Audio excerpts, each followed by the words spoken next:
Здравствуйте, в эфире программа «По существу». Сегодня у нас в студии о главном мы поговорим с министром труда и социальной защиты Чувашской республики с Аленой Елизаровой. Алена Геннадьевна, здравствуйте. Добрый день. Из-за сложной внешнеполитической ситуации, из-за введения новых санкций в отношении России со стороны Евросоюза, Соединенных Штатов Америки и других стран, люди чувствуют некую нестабильность, естественно, переживают. Алена Геннадьевна, особенно семьи с детьми, смогут ли они в полном объеме, так же, как и раньше, получать социальные выплаты? Нет ли никаких сбоев? И насколько система в целом была готова к такому изменению ситуации? Происходящие сегодня события никоим образом не повлияют на осуществление социальных выплат как семьям с детьми, как старшему поколению, так и иным категориям, льготным категориям граждан, которые являются получателями данных форм государственной поддержки. Здесь все идет по плановому режиму, как и в привычном формате для людей. Средства для осуществления этих выплат, пособий, как в региональном, так и в федеральном бюджете предусмотрены в полном объеме. И поводов для беспокойства здесь быть не должно. Все в традиционном формате. Но даже система не может всегда предусматривать, какие изменения могут произойти, поэтому в целом система сама работает без сбоев, не было никакие сайты там не зависали, госуслуг или еще что-то. Все информационные системы на сегодняшний день работают в штатном режиме, никаких сбоев, никаких технических моментов не возникает, поэтому традиционно первые выплаты в месяц, это у нас в десятых числах начинаются. Это как раз социальная поддержка семьям с детьми. И напомню, что в марте мы не только начисляем социальные выплаты в плановые дни, но еще и наши жители получат перерасчет за февраль месяц, поскольку на сегодняшний день мы уже начинаем реализацию решение, которое было обозначено в послании главы республики по индексации всех мер поддержки, которые получают наши жители. Первыми у нас получат уже с перерасчетом, начиная с 10 марта, это как раз детские выплаты. В последующем, во второй половине, это будут выплаты уже старшему поколению, тоже с индексацией, с перерасчетом за февраль. Здесь только одна категория, это вознаграждение опекунам-попечителям, проиндексировано будет несколько позже, и это связано только с тем, что изменения должны зафиксированы быть сначала в законе, а в последующем мы уже можем проводить перерасчеты. Только с этим. И вопрос этот также в марте будет решен. Ровно так же получат люди и перерасчет с индексацией. Алена Геннадьевна, а куда обращаться людям, если вдруг у них закончился срок справки для получения социального пособия? Можно ли сегодня это сделать дистанционно? Действительно, меры поддержки имеют свой срок, и с определенной периодичностью люди приходят в отделы социальной защиты, в многофункциональные центры, а еще удобнее это сделать через портал государственных услуг, обращаются с заявлением, и период назначения социальной выплаты, он продлевается. Например, выплата в отношении при рождении первого ребенка, при рождении третьего ребенка, она назначается на год, соответственно, по истечении этого срока проще всего подать заявление на портале государственных услуг.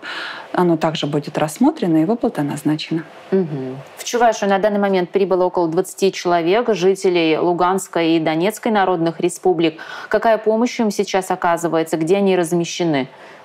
Действительно, в республике в настоящее время прибывает порядка 20 человек, вынужденных переселенцев из Донецкой и Луганской народных республик. Часть из них разместились в пункте временного размещения, который развернут на базе лесной сказки, а часть проживают у родственников. Соответственно, все прибывшие в республику после 18 февраля имеют право на единовременную денежную материальную помощь в размере 10 тысяч рублей. На сегодняшний день заявления соответствующие у нас прибывшие лица оформили. И мы, соответственно, здесь уже отрабатываем с коллегами из Минсоцзащиты Ростовской области, поскольку начисление выплат происходит уже с Ростовской области. Ну и кроме того, безусловно, развернутое на сегодняшний день достаточно много пунктов сбора гуманитарной помощи.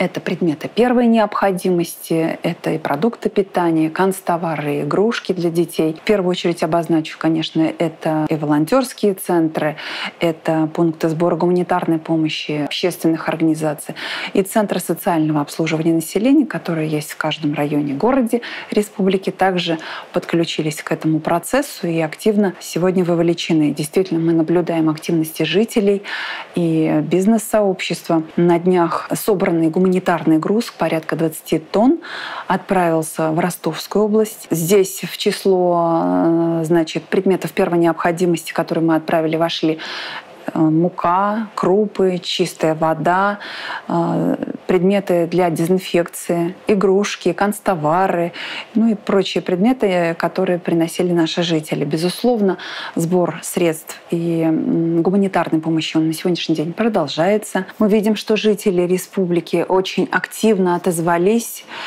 с тем, чтобы помочь всем прибывающим и всем находящимся в Ростовской области сейчас вынужденным переселенцам.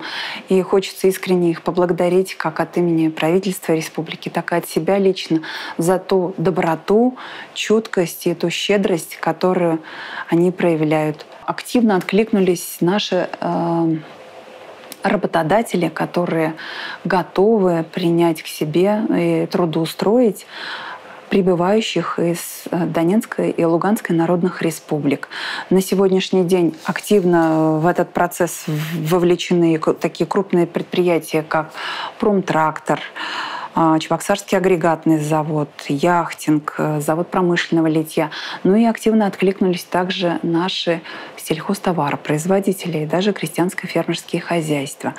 На сегодняшний день заявлено 321 свободное вакантное рабочее место, куда готовы принять. Сегодня стартовал сбор средств, поскольку действительно обращений очень много, людей готовых не только вещами помочь, но и финансово. Поэтому Фонд развития Чувашии «Перле» организован сбор финансовых средств для оказания гуманитарной помощи вынужденным переселенцам. Как в целом обстоит ситуация в Чувашской республике сейчас на рынке труда? Вот мы говорим о том, что Чувашия готова трудоустроить вынужденных переселенцев. На самом деле, много ли безработных в самой республике? И какие специалисты больше всего сейчас востребованы? На сегодня численность безработных граждан, которые состоят на учете в службе занятости, она невысока.